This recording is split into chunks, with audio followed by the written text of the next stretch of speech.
How long have you been playing music? I that's very interesting. Playing guitar. Anything.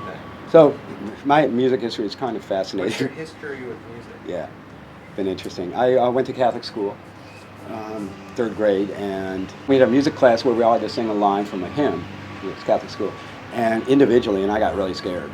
I'm in third grade, didn't want to do it. They made me, and it was awful. It was really bad because everybody laughed, and the teacher made fun of me. Third grade.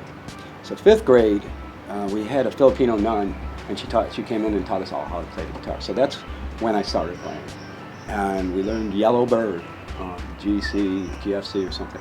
Well, we were on our second or third lesson, and my third grade teacher comes into the classroom, sees me with a guitar, and she says, "William, why are you trying to play an instrument? I remember when you sang, oh my God, you can't carry a tune." Everybody laughs, we're all back there. But I stayed with it because I loved the feel of it, but it was like, ouch, first in a series of those.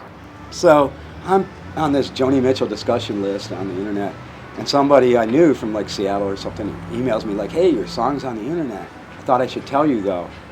It's on a site that's picked out the 10 worst songs out there on the internet ever written." Yeah, and I was like, it was like, well, that's kind of an insult, but at least I went all the way with it. I wasn't number one. I think it was like, I don't know, 7 maybe. I was definitely in the top 10, and it was like, and he went on and it had this little discussion about it. Not a lot I could argue with. It was a sucky song. But it was on a record with a lot of stuff that like Robert Stone was on it, and stuff that I would still stand by today, maybe 3 or 4 songs. But it was a crappy song, and it was fun. Bad song or just bad Lyrics were not up to, Okay. yeah, I was making fun. I was playing off Current and X, like You're My Current. It was too clever for its own good, and musically it was not pleasant. But it was fun. I did get a kick out of it. I'm like, well, at least, people are paying attention, maybe, Oh, the reason I was doing another record, by the way, is I had a lawsuit against Whole Foods, and I got $50,000 for this incident over me eating 2 croutons out of my salad box while I'm at the salad bar, and what this insane security guard did. And he wound up doing this. There's a whole story, but I had $50,000, and I had just finished a record. But I'm like, well, now I want to hire somebody to produce this and kick it up a notch. Production-wise, what do I sound like if I'm produced? I was curious, and I wanted the experience. I wanted a producer. I wanted somebody who knew the way around.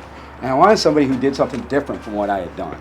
Yeah. Right? I wanted to learn from somebody who knew what I didn't know. So I was going to LA Fitness gym, and I would see this Wesley Cook there. If you've met, you know Wesley, right? I do. Yeah, so he's big. I thought this is a meathead. I thought he spoke German. He was very quiet in the gym. I had seen him at the gym when I worked out, and I was just like, he's got to be anybody like that, because the gym kind of attract a certain kind of person when they're built like that. I didn't realize he was Wesley Cook. I didn't know him. And on Facebook, he commented something to friends. Somewhere his face came up, and I'm like, that's that guy from the gym. So I looked at his page, and he's a musician, right? And I went and listened to his Heavy. Yeah. I was so impressed. I'm like, that's what I need. That's what I fucking need. It's different from what I've done, and it sounds great.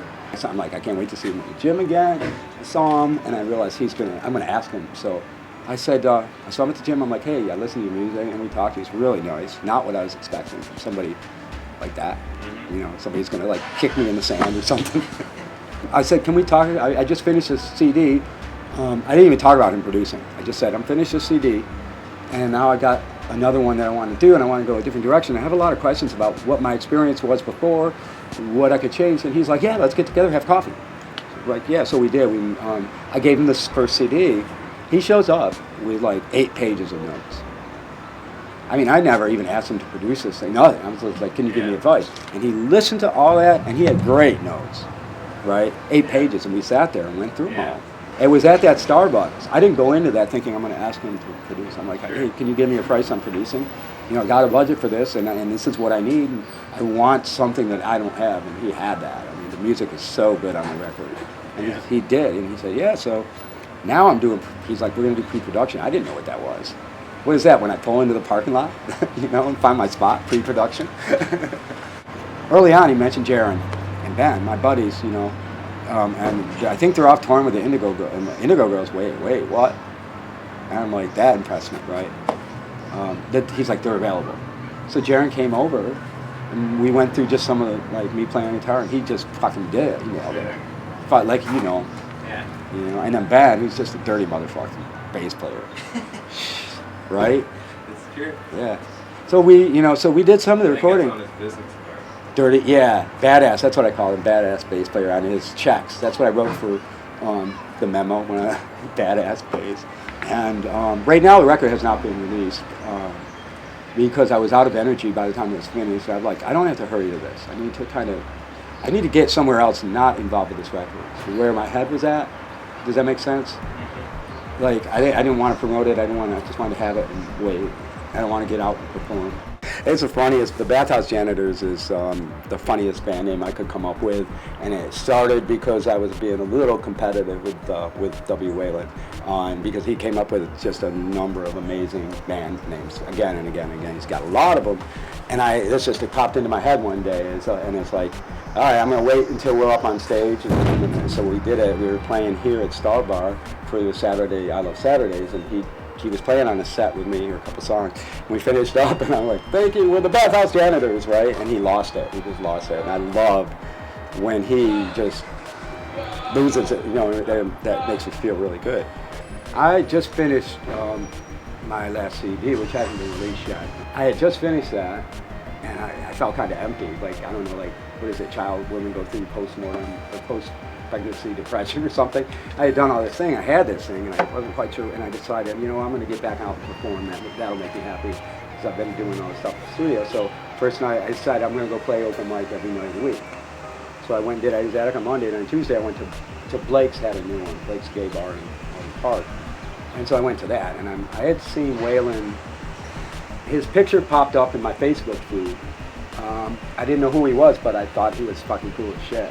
And the piercing nose, and just such attitude, and such raw Americana and punk, and everything that he was. I first saw that picture, and I'm like, I friended him, and I had no idea, I never heard of his music or anything. I just loved what he was posting. And so I get to Blake's, and I get up there, and I do my song. And after, as I'm in the middle of it, I see him walk in, and I'm like, that's the dude that's so cool from Facebook, So I went over after my set, and we talked for like hours. We really had a lot of commonality in our approach, and it was the right time for me to meet him. Motel Fire?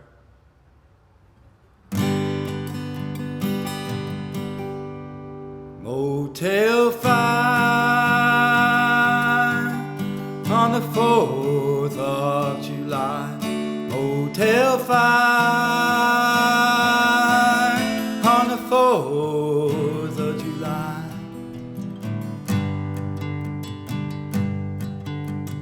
I arrive on 3 days leave, put on my happy face, wander from the motel off to Brother's place. Mama called from the shade to children as they ran through sprinklers, sparklers in their hands. Motel Fire on the 4th of July. Motel Fire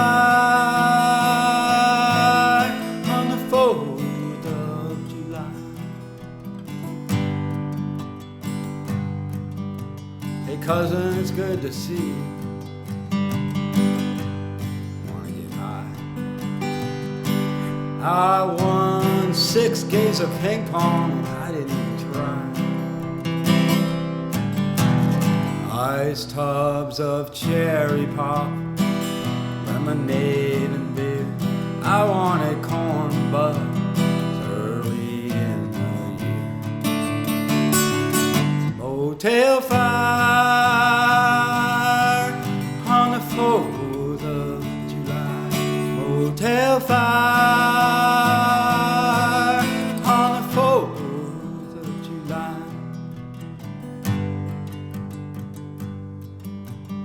Empty space reminds me of relatives who've gone. Bullet holes in a flag, family carries on. The light lights went off and on that night, transformer went down. Spark took to some sheets, burned that joint to the ground. Motel fire on the 4th of July. Motel fire on the 4th of July.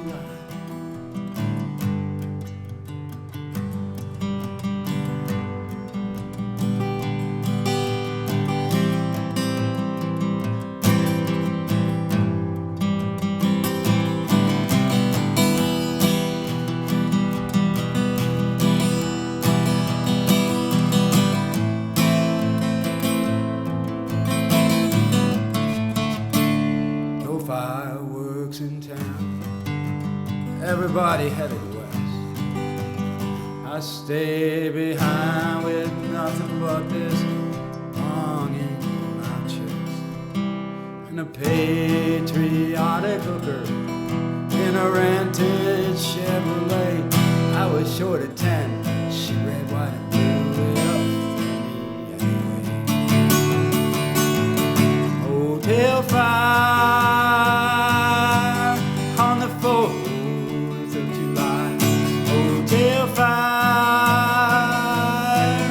on the 4th of July. Motel fire on the 4th of July. Motel fire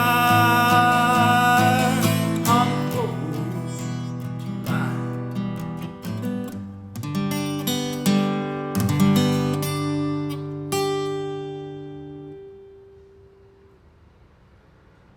First song I wrote was called The Blue Hotel, and the first successful song, of the period when I really think I really just started doing it. And what I decided was I wanted to look at words in a different way. I wanted to own them. I think that I don't need to know more words because I never hear a song where I don't know all the words.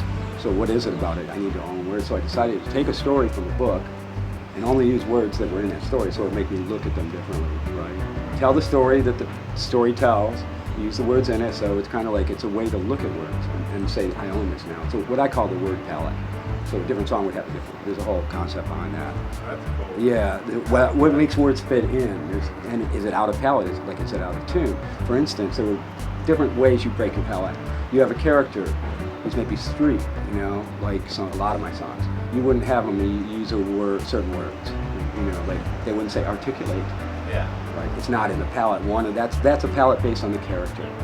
And that's what I learned by using words from the story, because that story is just a big old collect. That person put a lot of thought into the words. It was The Blue Hotel, I think it was John Irving.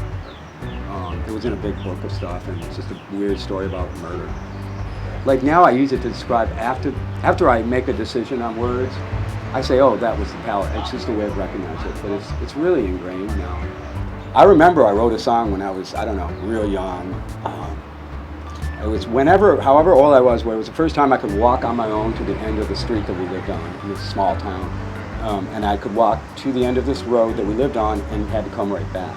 It was kind of one of those things. And I got to the end of the road and it was something to do with home, and Rome came into this song. It was whatever. But it was like, wow, why did that just happen? Like, How old were you? I don't know. I was as old as it is where you can are finally able to go out on your own and walk, because that was the experience I remember. So I was pretty young.